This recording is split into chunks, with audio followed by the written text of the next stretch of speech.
Hello, welcome, and thank you for tuning into Channel Voices, the podcast for future channel leaders, where we learn the ins and outs of partner ecosystems through casual conversations with channel professionals from a variety of industries, partner types, and geographies. My name is Maciek, and I'm your host. Antoine Jebara. Welcome to Channel Voices. Thank you. Thank you so much for joining. Thank you for coming on the show. As we kick these things off, typically we want to get a little bit of your background. What is your history in the channel? If you could give us a brief timeline on your history with the channel, please. Yeah, for sure. Over 10 years ago, I started a company called MyKey that did password management for consumers and enterprises.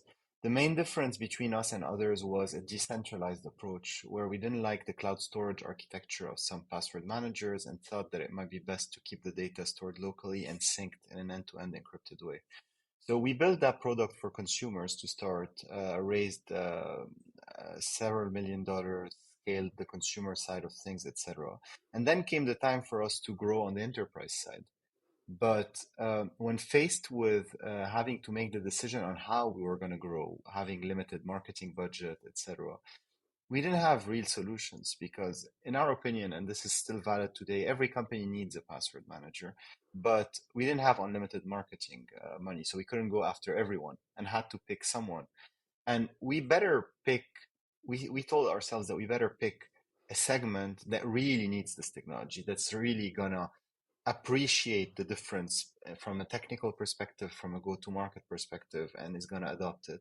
And this is where I discovered the MSP space in general and the channel space and specifically the MSP space. That was through a Reddit thread where someone had asked a question about what's the best password manager for MSPs. And I Googled MSPs actually to know what MSP is. And then went very deeply, very quickly into the channel space because we saw the value that our solution could bring to partners.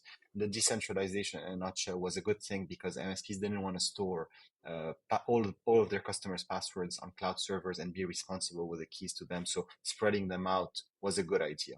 So that was when I was introduced to the channel. After that, we spent a lot of time with different types of channel partners, specifically MSPs as well, to understand their business model, their fears in general and challenges, and see whether we could adapt our solution in a way that would make it a no-brainer for them to adopt because it would help them continue to grow their businesses. So this is where I got to know a lot about MSPs, and we eventually built MyKey for MSPs, which was a password manager specifically designed for MSPs.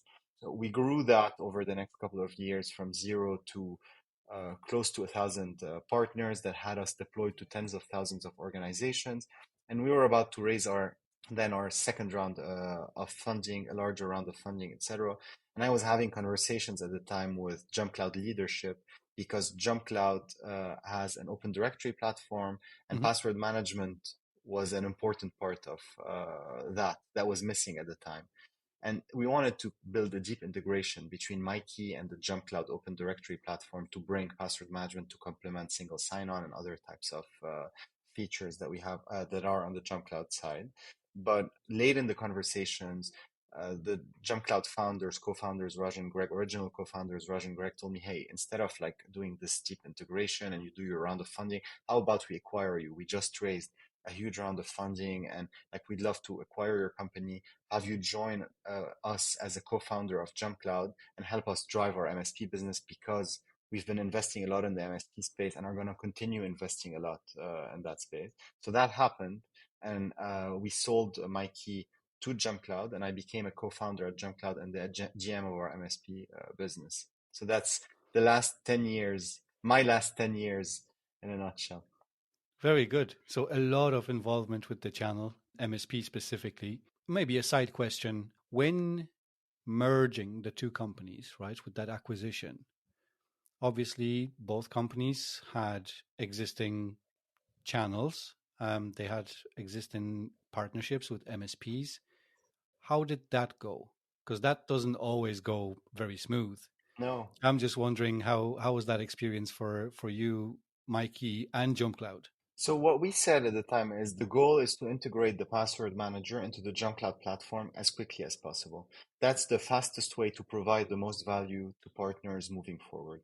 And with that, we were faced with the decision, either do it very slowly over a period of 18 months, where we'd kind of try to build backwards compatibility, slowly move people into another platform, and that would create other types of issues around down the road, or do it clear cut, where we announce that we're gonna discontinue the MyKey product, make it easy for our partners to export their data and re-import it in another solution. And then when the integration is done, is solid, we know it's bringing a lot of value, reintroduce the joint solution to the old Mikey partners. We had to make that decision because it was a no-brainer, as from a timing perspective, from a partner satisfaction perspective, and that's very important, and what was one of the most important factor. Also from a cost perspective in general, because at the end of the day, we're businesses, and having to maintain two very large teams just for a certain period of time to try to do a complex integration was overkill for what we were trying to do. So we made that decision. And since then, we reintroduced the two products together. And a lot of our old MyKey partners came back, and they now use the totality of the JumpCloud platform, because one of the biggest requests, one of the big requests that JumpCloud used to get was the need for a password manager. One of the big requests that we used to get is the need for single sign-on, conditional access policies, MFA, all of this stuff. So it's Very like good. kind of, Perfect yeah, marriage. perfect marriage between two solutions. And I do think that currently, I strongly believe that currently we're one of the only, if not the only platform on the market that offers a unified approach for identity, access, and device management specifically designed for MSPs. Because you'll find some vendors that do a little bit of this, a little bit of that, direct focused, etc. We're doing all of that very well because it took us years and hundreds of millions of dollars to build. And we're doing it specifically for MSPs. And we now have a product for MSPs called JumpCloud for MSPs. Going through that very first Reddit post where you got to know about the world of MSPs and channel in general. So from that moment up until today, throughout that 10-year long journey, learning about the channel, implementing strategies, how do you define success in the channel today? So I think success from a vendor perspective is being able to surround yourselves with the right types of partners. And that means partners who see the vision in what you're doing, greatly benefit from what you're doing, not partially, but like greatly benefit from what you're doing, are interested in growth the same way you're interested in growth, and are willing to put the effort in the partnership the same way you're going to put the effort in the partnership. So that I would say at a high level.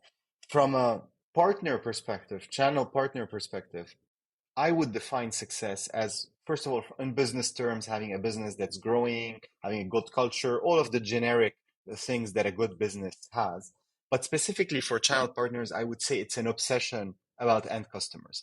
If you really understand your end clients, if you really know their pains, their opportunities, etc., then you're going to build a solution that is fantastic for a specific set of customers, and you're going to thrive as a business, your customers are going to thrive as a business, and everyone around you is going to be just uh, like, you're going to act as a magnet to other types of business. And this is how I would define success as a channel partner.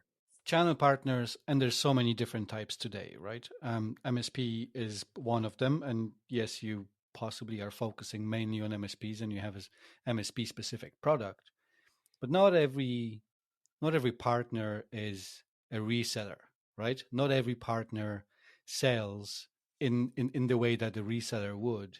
So when you have that mixture of partners, how can a vendor and their channel partner like build long-term sustainable relationship that goes beyond just that transaction? What do you see out there? Yeah, I mean, and we see this all day, right? Where a channel sales team becomes a direct sales team, kind of. They're focused on closing a deal with a new partner because the dollar amount on day one is what matters, because this is how they're remunerated, this is how they're growing. They're focusing much more on hunting than actually relationship building. In my opinion, I think that so we at JumpCloud work with many different types of partners, right? We have JumpCloud for VARs, for distributors, for MSPs. We work with some system integrators, and they're all like very good. Like we have good partners everywhere. My specific focus is on MSP, but I'm exposed to the rest. I would say the most important thing is to focus on who you're partnering with. The same way a lot of vendors are trying to sell at any cost. So they're letting the partner do due diligence on them. Like how does this work? How does that how is it priced? How will the pricing scale over time, etc. What you should be doing is take a step back and say, if I look at my book of business, 80 to 90% of my partners aren't growing the way I want them to grow. And this is standard in the channel. Mostly because I've partnered up with different channel partners that need a slither of what I need for a specific customer, a specific use case, etc. And this is great, and like you can accommodate these types of partners, etc. But what you'll notice as well is that you have a small number, 5 to 15% of your partners that constitute 80% of your revenue, or like Hmm. 60 to 80% of your revenue. And this is because you have perfect product market fit with these types of partners. So I would say what you should be focusing on is finding more of these partners that are going to be a perfect fit for your business. So the same way a partner is doing due diligence on you when they're considering adopting your platform, you should do due diligence on them to start learning what are the different factors that make up a good partners, to be able to identify these partners very early on. And most importantly, to be able to nurture these partners once they come on board the way they deserve to be nurtured. A lot of partners, they act as a trusted advisor to a customer, right? They might be influencing their journey towards choosing a certain product, but they also work with multiple vendors, and how they propose something into a end user organization depends on the needs, and they're very good at tailoring that offering. But as a vendor has the responsibility of balancing those short-term revenue goals, which they are, right? Without revenue, nobody survives in the business world. So how do you balance that short-term revenue goals, right? We talked earlier, just before we started recording, you just finished a quarter, right?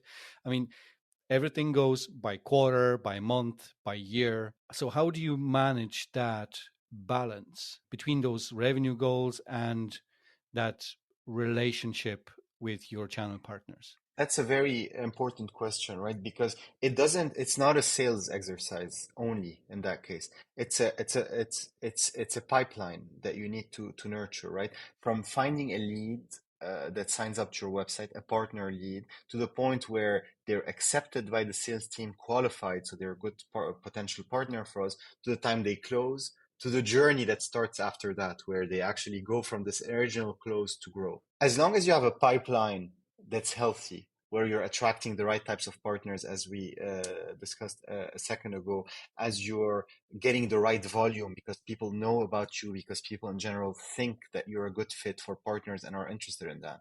Then you don't have this pressure to try to squeeze, I think is the right term, revenue out of a partner at any cost to try Hmm. to close a month or try to close a quarter.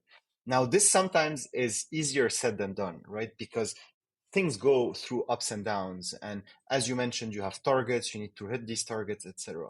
This is where having partner account managers that are experienced, that are very sensitive to their partners and have very good relationships with their partners comes in. And that's going to make the whole difference between a pushy sales motion that turns into a hunting type of action versus like a partner motion that is building relationships and value over time.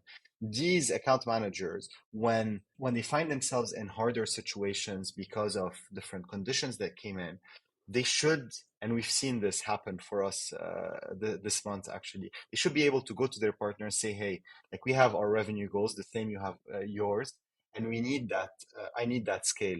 So like what customers do you think would potentially be interested in using our partners, our products in the coming quarters? And let's see, maybe you could pre-purchase these licenses to do me a favor. And a lot of our partners were extremely happy to do that. But just because we've done it ourselves for them so many times in the past, where they need to bring in a customer, the price per user needs to be 15% less than our floor, and it's completely impossible for us to drop that floor, and we find a way to actually do it because we care about them being able to get that non-profit through the door quickly enough without feeling disruptions, etc. So this is like a specific example of like this type of dynamic that you can have where you're not pushy anymore. It's just you've built a relationship that's so good that they trust you, that they know that you've done them so many favors in the past that they feel compelled to say like, yeah, there's no problem at all. I'll just do it. And it's not easy to get there, right? It involves having that pipeline that we talked about, which is very hard to build that reputation, that product, etc. Have these experienced account managers that can build these deep relationships that go beyond the dollars and the euros and the pounds and actually are more about the human to human contact. But once you have this in place, then you have a beautiful engine that like you can be, I think, proud of and that yeah can weather any type of storm. Yeah, I think that's every partner manager, every partnership leader, be it a VP of channels or someone who's now called, the head of the ecosystem. The recurring theme is, if there's no trust, there's no partnership, right? And it is hard to get to, especially if you are maybe a smaller organization and you are managing maybe hundreds of partners even in some cases, because that's your main route to market.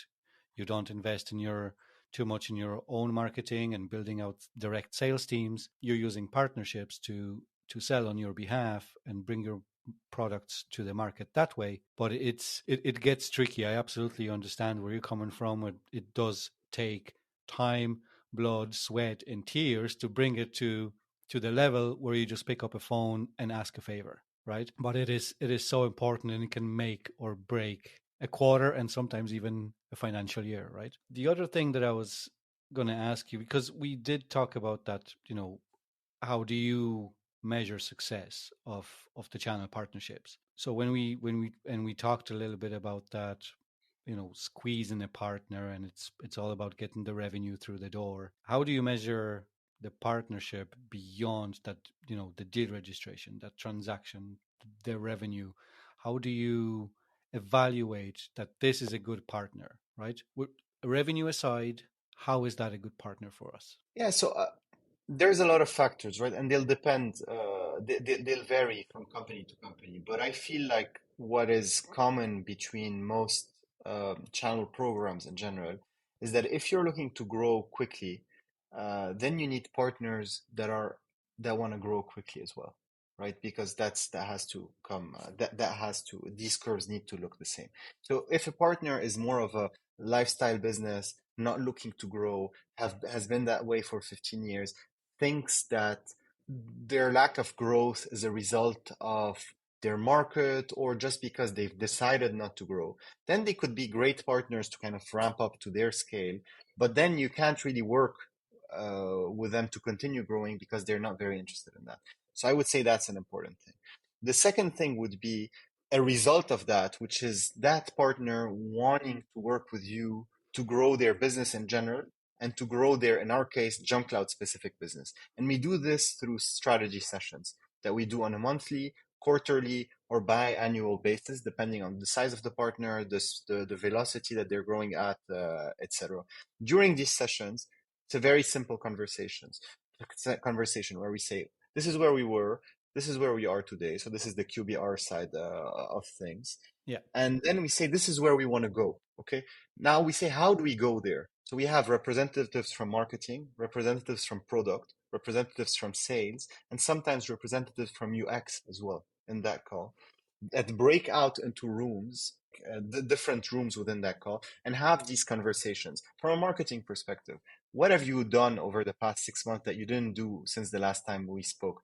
Is there anything that worked for you better than usual? How much did you spend in general? What was your cost per conversion? Oh, you don't have a paid marketing engine yet? Are you interested? We can help you set that up because, like, I mean, we spend hundreds, millions of dollars per year just marketing. So we can help with that. Do you need content? What type of content has worked? What type of content hasn't worked? Is the content tailored for end customers better than the little bit more technical content? Are videos better than brochures, better than presentations? Do you want to, have you been co-branding? Have you been removing the JumpCloud branding?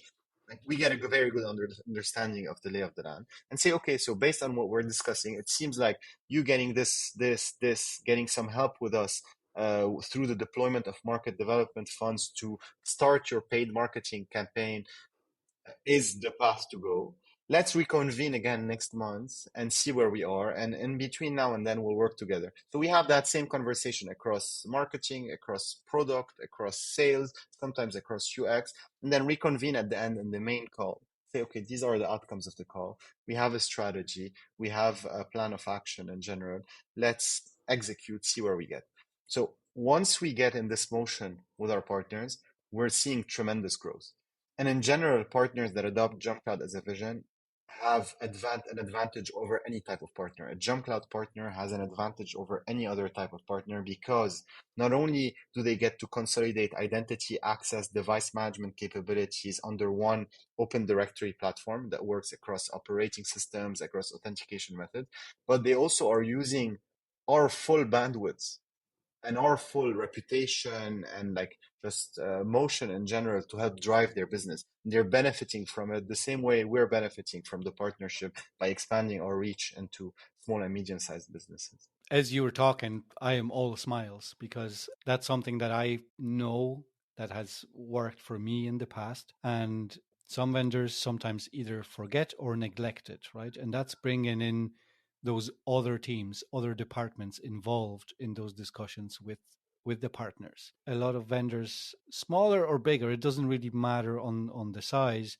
but when the responsibility is solely just given to the partnership team, to the channel team, there's only so much that they can do. And what happens then is squeezing, right? It's squeezing for revenue only. And that does not work. It works in it maybe in short term, right? But never long term. It seems to me then, it becomes only that one-way benefit partnership, right? You're not helping your partners to grow. You do not understand what their emotions are and what their overall strategy is and how you fit with your products into this, right? You're only asking for revenue, but you're not giving anything back to the partner. You're not investing in them. You're just asking for the revenue. Yeah, so I'm that's why I'm smiling as you were talking, because it is just music to my ears to hear that, at a QBR level, even, you bring in people from product, people from marketing, people from sales, and in your case, you even bring in people from the UX teams, right? That's the first time I heard about it, unless it was typically a tech alliance where you're discussing, product integrations and whatnot, and UX is involved. But it's fabulous to hear in terms of how you do it, and that must obviously have a huge impact on JumpCloud's growth to date, and that's only going to continue if you keep obviously investing in your partners and in the channel and your ecosystem as a whole. It's one of the best things you can do because that's what makes or breaks a channel program, right? It's very expensive for us to do because it's time consuming. We're just all the time in meetings to help our partners strategize. But as you mentioned, like, you're betting on short-term gains when we don't have a mature motion that can scale.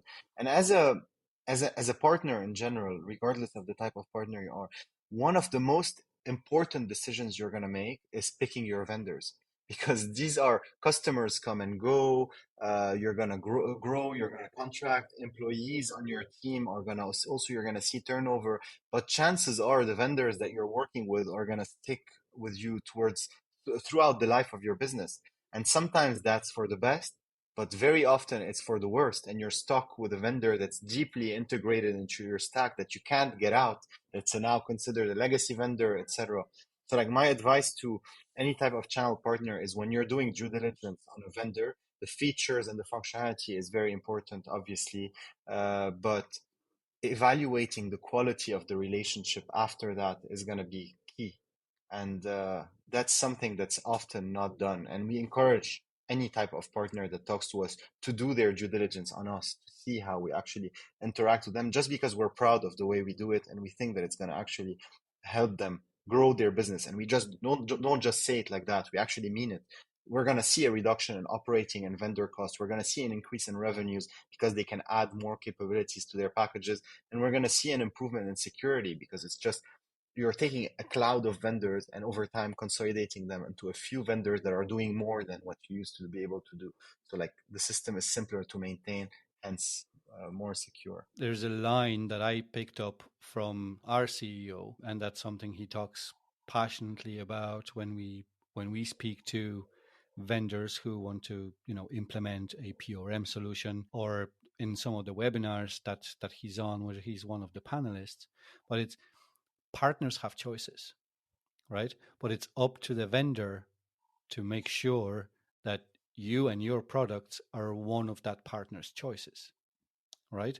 So how do you do it? And you just described the way how you do things, and that's obviously a very good way to showcase to a new partner, now this is how we conduct business with our partners and through our partners. That gives you that credibility, and for the partner the assurance that they're also going to be invested in by the vendor. And we're not talking only, marketing development funds, right?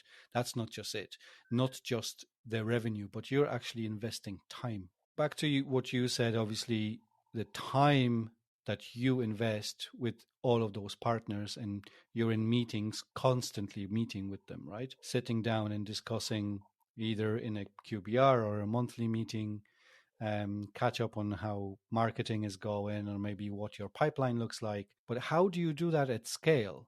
Give us an example. How many partners do you have today, and how many partners do you sit down regularly and invest like you said you do? Yeah, I mean, we have close to 1,000 partners now, and I would say that we meet on a quarterly basis with 20 to 30% of these partners. We also exchange emails constantly. We always also have ad hoc conversations where we put someone in contact with our product leader and they have a conversation there, etc. But we make a point to, first of all, understand the pace at which a partner wants us to interact with them at, and get a feel for that, very good feel for that, and then stay on top of these conversations. Make sure that we're updating them whenever there's anything that they need to be aware of. Not just updating them, but also acknowledging the fact that they've received that conversation and email or any type of content, that they know that it exists and that they can leverage it, and making sure that we meet with them on a monthly, quarterly, or biannual basis, depending on, as mentioned before, like their size, how much they want to Mm-hmm. talk to us in general. And some of our partners fall in this 80% bucket that I mentioned in the beginning.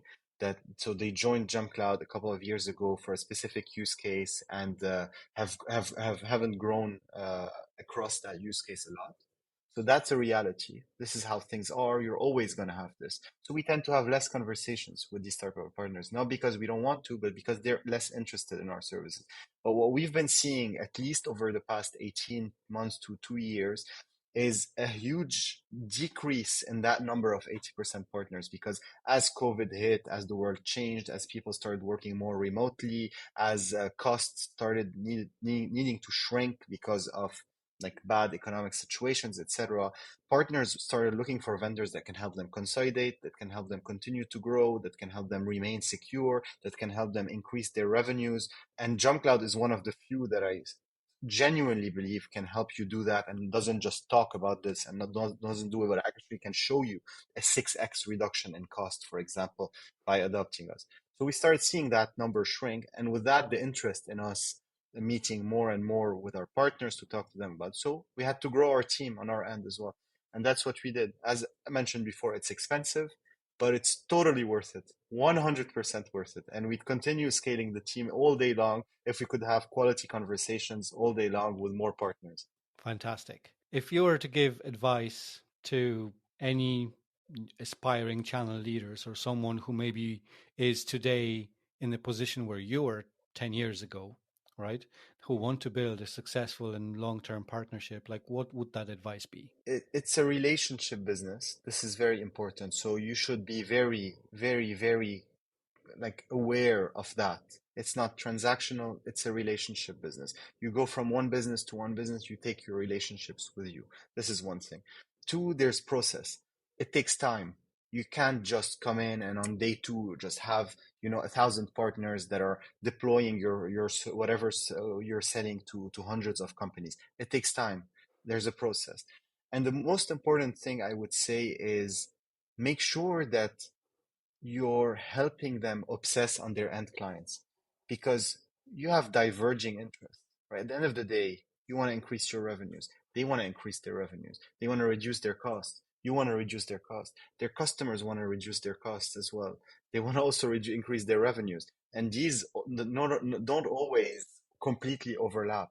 But having a focus on the end client and just having them in mind whenever you're trying to make any type of decision, helping your partners make these decisions is going to serve you so much over the years. And when partners know that you're this type of person that really cares, that really thinks about how you're going to jointly achieve the goal and not how you're going to cross the finish line first and then figure out how you're going to get the rest through the door, they start trusting you in a way you wouldn't believe. Great advice. Absolutely take it. The only thing that I would add, I suppose, is you need the full organization's buy-in into the channel, right? Because what you're doing today with that amount of time that's being spent with partners, I mean, the whole C-level suite has to be behind this, right? If you don't have that support and understanding that this is our strategy, I don't think there's any external channel leader that you hire that's going to change that, right? Yeah. They won't be able to unless there is a buy-in by all departments within the company.